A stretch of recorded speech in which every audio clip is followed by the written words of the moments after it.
Hello everyone. In this lesson we're going to be discussing electromagnetism as well as alternating current versus direct current. So let's begin.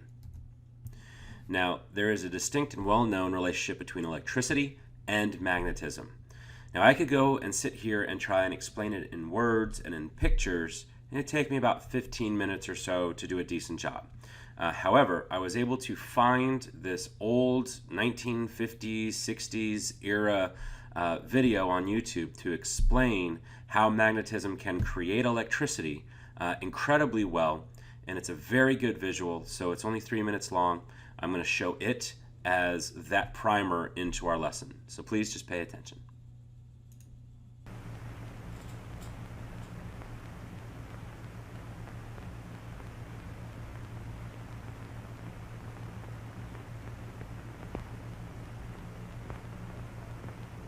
This represents a neutral atom in electrical balance. Earlier, we saw how an outside force can break an electron away from an atom and start an electron chain reaction, an electric current flow. One way to provide that outside force is by use of a magnet. It was proved with iron filings that a magnet has magnetic lines of force which connect its poles. For simplicity, let's consider the effect of this magnetic field on a single electrically neutral atom. Now, we move the magnet so that the magnetic field strikes the atom, supplying energy which forces an electron to leave its atom and become a free electron. The result is a sort of electron chain reaction. In a substance such as a length of wire, electrons are normally moving in all directions. But when a magnetic field is passed through the wire, several electrons are forced from their atoms and move in one direction.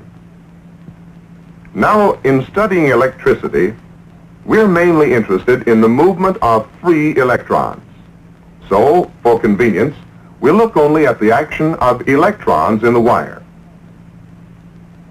When the magnetic field sweeps down across the wire, electrons move in one direction. When the magnetic field sweeps up across the wire, the electrons move in the opposite direction. This movement of electrons in either direction constitutes an electric current flow.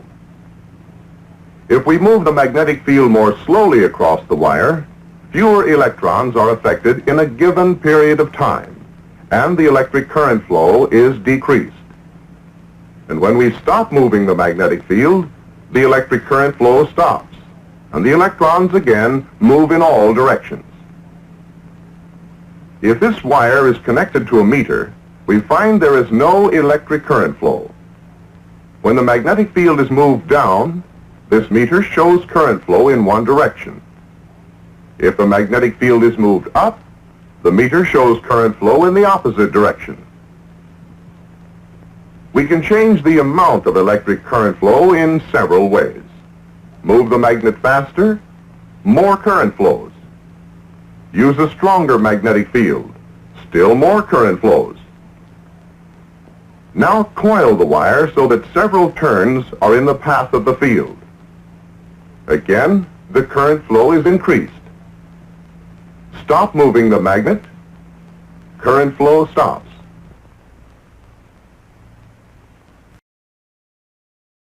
All right, so hopefully that was a very good primer. It was a great illustration of how exactly we can use magnetism to generate electricity. And remember, electricity, all it is the movement of electrons, okay? So keep that in mind. Electricity isn't this mysterious force that just powers our stuff. It's just we're manipulating electrons and their movement. We're forcing them to move in a direction that we want them to go in an amount we want them to go in, okay? And at a speed we want them to go in. And that speed is current. The amount or push would be the voltage. And then the only other factor to create electricity would be to have resistance, which is what we want to power. So the three main principles of electromagnetism, these three principles you need to know. You need to memorize, you need to study, You will see these again, okay? I don't know how else to say that. I don't have a big green star here, but there you go. Star, star, and star, okay? Please make sure you know these three principles of electromagnetism. Number one, the electricity will affect a magnetic field, okay? So the movement of electrons does affect a magnetic field. And you can see over here this image of a magnet, and these are iron filings, okay? And so in the video when it said when we have iron filings, we can actually take an image to see the magnetic field itself. All right, so that's all this picture is representing here. Now, as you pass a wire through a magnetic field, or as the video demonstrated, when you pass a magnet through a wire, electricity gets generated, okay? So if you pass a wire through a magnetic field, whether it's physically moving the wire or physically moving the magnet, it will generate electricity. And the more coils you pass through that same magnetic field, the stronger the EMF, or the stronger the voltage, because remember, electromotive force, EMF, is another way to say voltage, okay? So the more coils that go through that magnetic field, the stronger the EMF, the stronger the voltage. Now let's dive into direct current and alternating current. Now I know we've talked a little bit about this already, but I really want to just hit this point home, and we'll go from there. All right, so direct current. Direct current is a direction of flow of electrons that never changes. So if it starts east and heads west, it's always going to do that. It's always going to go from point A to point B, and in that direction, A to B, A to B, A to B, all right?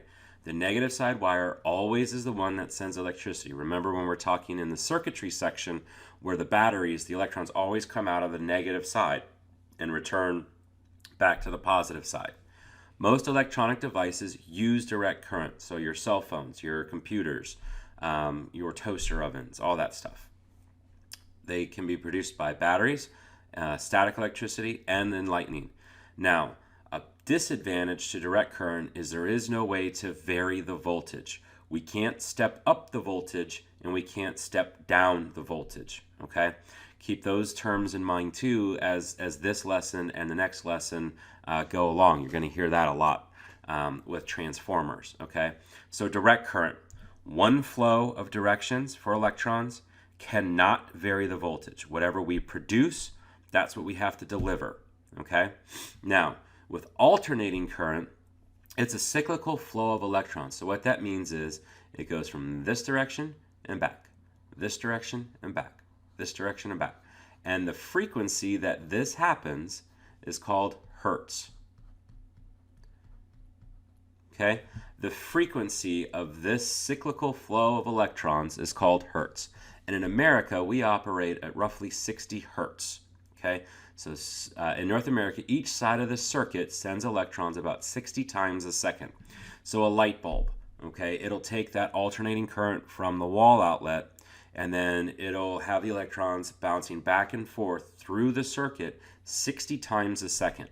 Now, because it's that fast, we can't really see it, but sometimes you can hear that light hum, and the rhythm is audible to humans, where you can hear the in some light fixtures, in some appliances that are plugged in. You can hear the number of hertz going, all right? So in North America, all of our outlets provide AC current. And in Europe, most outlets are also supplied with AC current, okay? The big difference between America and European outlets is that American outlets operate at 120 volts, whereas Europeans' outlets operate at 220 volts on average, plus or minus 10 usually. North America runs at 60 hertz a second, or 60 hertz, and then European runs at 50 hertz. And ask me in class, I'm not going to spend much time on it now, but ask me in class why 220 volts is overall a better electrical system than a 120 volt system, okay? Now, there were two major players in America around 1880s that were developing large-scale electrical power to distribute throughout the country. Okay, without this battle, if you will, or the war of the currents, as they call it, we would have a very different format or possibly not have electricity in our homes. Now, eventually, I'm sure someone would have done it, but this is when it happened, okay? On the left-hand side there, you have Thomas Edison. Thomas Edison created many, many things, huge businessman, sparkling personality, big showman, okay? He was all about direct current. That's what he came up with. His quote was, DC is like a river flowing peacefully through the sea, while alternating current was like a torrent rushing violently over a precipice. So that was a quote of his in positioning his DC current to be safer, where alternating current could be used for evil intentions like electrocutions. And he even went as far to go crazy, if you ask me.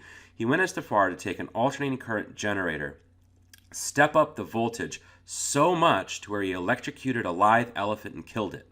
And they would do this all over the country to show how quote-unquote dangerous AC power can be. Now, in reality, that claim was sort of false because direct current can also be generated that high a voltage. It just can't be changed once it's created. So if you create a ton of voltage in DC, you can't step down the voltage like you can in alternating current.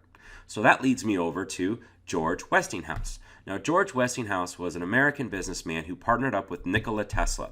And Nikola Tesla was a Serbian who was a brilliant mathematician, a brilliant engineer, but he didn't get any notoriety. He didn't get any fame. He didn't get any credit for a lot of the things that he did. But he was not that kind of personality. So he partnered with George Westinghouse to bring his idea of alternating current to the masses of America and then eventually the world. Now, Westinghouse and Tesla claimed that DC power was too dangerous. In fact, they had real proof. Thomas Edison was first. So he created several power plants throughout the country, layered them with DC current wires and had all the different wires that were necessary for direct current. Because remember, if you wanted varying voltage, you needed different wires, different lines. You couldn't transfer different voltages on the same line. And in one of these towns, a power line fell and killed about 400 people, not just from electrocutions, but from the fires that ensued because of the electrical failure. So that is a big knock on DC power, is that it's unvarying. You can't change the voltage. It can't be converted. AC can. So AC can be stepped up through a transformer. So we generate it at 1 voltage. We step up the voltage through a transformer and then transfer it. And then we can step it down into a safer voltage to use near the houses. And the reason why we want to step up the voltage will become clearer if you watch the video that I'm going to have available next or when we discuss it in class. All right, so let's get to that. This is an awesome video that explains the war of currents. It's a little over 10 minutes long. I'm not going to show it on this homework assignment. This will be up in the PowerPoint, so if you want to get ahead, you can. But I will spend some time on this in class to link this Lesson 1-5 with Lesson 1-6 because it explains why Thomas Edison loses the war of the currents, which means why DC loses the war of the currents. And the real problem is they can't address I squared. So they can't address current squared. And we'll talk about that as we watch the video. Okay? But again, we'll do that in class together. Now, so the decisive battle, what really swung the war of the currents, if you will, in George Westinghouse's favor. And that was the Chicago World Fair. Now, back then, we didn't have a lot of conventions. But we had like these world fairs where everyone would come from around the world to see. It would be equal or equivalent to like CES, which is the big electronic show in Vegas that they hold once a year to show the newest advancements. Okay, so but Chicago World Fair 1893. It was going to be the world's first all-electric event. Thomas Edison created a fairly well-known company called General Electric to power this world fair. He initially got the contract. But George Westinghouse stepped in and said, wait a minute, I can do the same thing, but better. And the reason is that for DC to work, it has to have all different kinds of wires for all different kinds of voltages.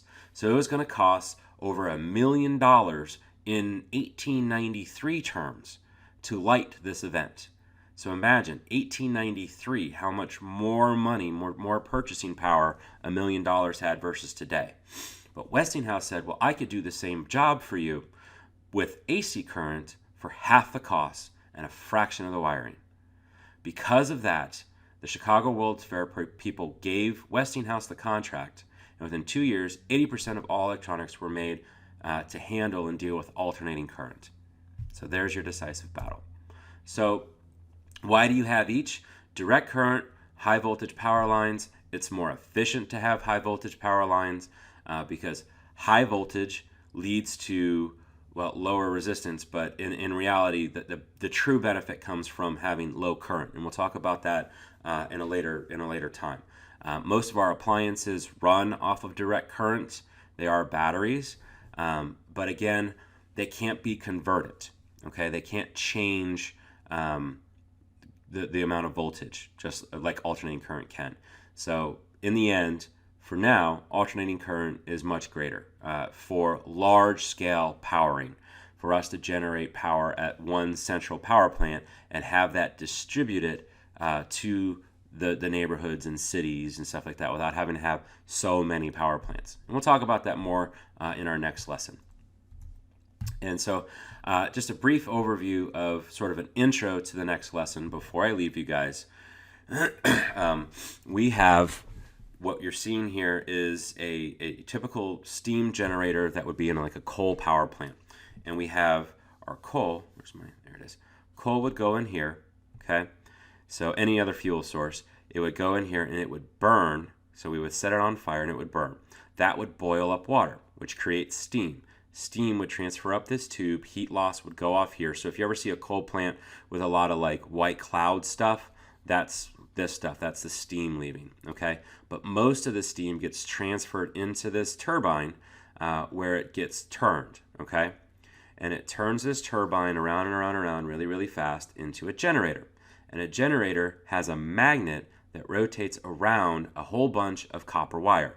And remember, when you pass a magnetic field through wire, it generates electricity. It makes those electrons move, and that generates your electricity. And then it gets transferred along power lines to wherever it needs. Okay? This is a nuclear reactor. Similar process. The only difference is the materials. You typically will have, you can see the steam generator coming up, turning the turbine, makes the generator, and then off you go. But this just uses different materials. Okay, and we'll talk about that more in the next one. Now, this is sort of an intro again into our next lesson, but there are questions on your homework tonight, so I wanted to make sure that I answered those for you. And that is, electricity is typically generated in America at 220 volts at a power plant. Okay, it then transfers up to a high voltage power line through a transformer. The transformer steps up, meaning brings up the voltage to 23,000 volts. Okay, so the transformer's job is to either step up the current or step down the current, or the voltage, step up the voltage or step down the voltage. So it gets generated at 220 volts, gets transformed, stepped up to the high power lines to 23,000 volts, goes to a substation near your neighborhood where it gets stepped down to 7,360 volts, then goes to your neighborhood lines where you'll see these small transformer boxes again where you get stepped down once more to where it goes into your house at 120 volts. Okay? And that will do it for this lesson. Your last question on your homework says, why is electricity transferred along wires at such high voltage? And the reason is that high voltage equals less power loss due to the fact that we can get the same power with less current. Okay, so the answer is less power loss. All right, your video secret number for this, not that it really matters, is 32. Okay, there you go. I will see you in class. Have a good one.